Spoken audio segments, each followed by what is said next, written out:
भारतीय किसान संघ ने लागत मूल्य के आधार पर समर्थन मूल्य तय करने की मांग की है। इन मांगों को लेकर ज्ञापन सौंपा। लागत के आधार पर समर्थन मूल्य तय करने की मांग को लेकर भारतीय किसान संघ ने आज नीमच कलेक्टर कार्यालय में राष्ट्रपति के नाम ज्ञापन सौंपा। भारतीय किसान संघ के नेताओं का कहना है कि सरकार समर्थन मूल्य तय करती है तो उससे पहले कृषि की लागत भी तय की जाए और लागत के आधार पर ही समर्थन मूल्य तय किया जाए, जिससे किसान को नुकसानी नहीं होगी। भारतीय किसान संघ के नेता नीलेश पाटीदार ने कहा कि हमारी सरकार से मांग है कि समर्थन मूल्य को तय करने से पहले लागत मूल्य का ध्यान रखा जाए और लागत के आधार पर ही समर्थन मूल्य तय किया जाए। यह मांग सालों पुरानी है।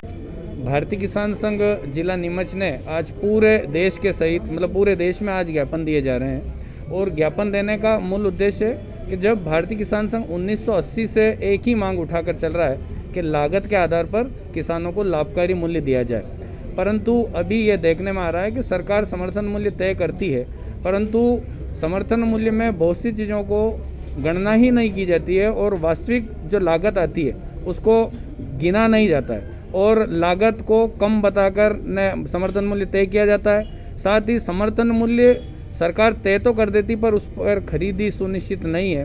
तो भारतीय किसान संघ ये चाहता है कि समर्थन मूल्य जो भी तय करे सरकार उसमें लागत को जोड़कर ही तय करे और उस समर्थन मूल्य पर खरीदी सुनिश्चित होनी चाहिए।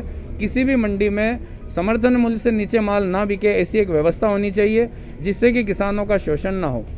लागत में किसान को एक अकुशल मजदूर माना गया है, जबकि किसान पूरी तरह से कैसे अकुशल आदमी खेती कर सकता है, उसको सारी चीज़ों का ज्ञान होना चाहिए, मौसम का ज्ञान होना चाहिए, कौन से यंत्र का कहाँ इस्तेमाल करना है, ये सारे ज्ञान किसान को होता है तो वो एक कुशल मजदूर होता है।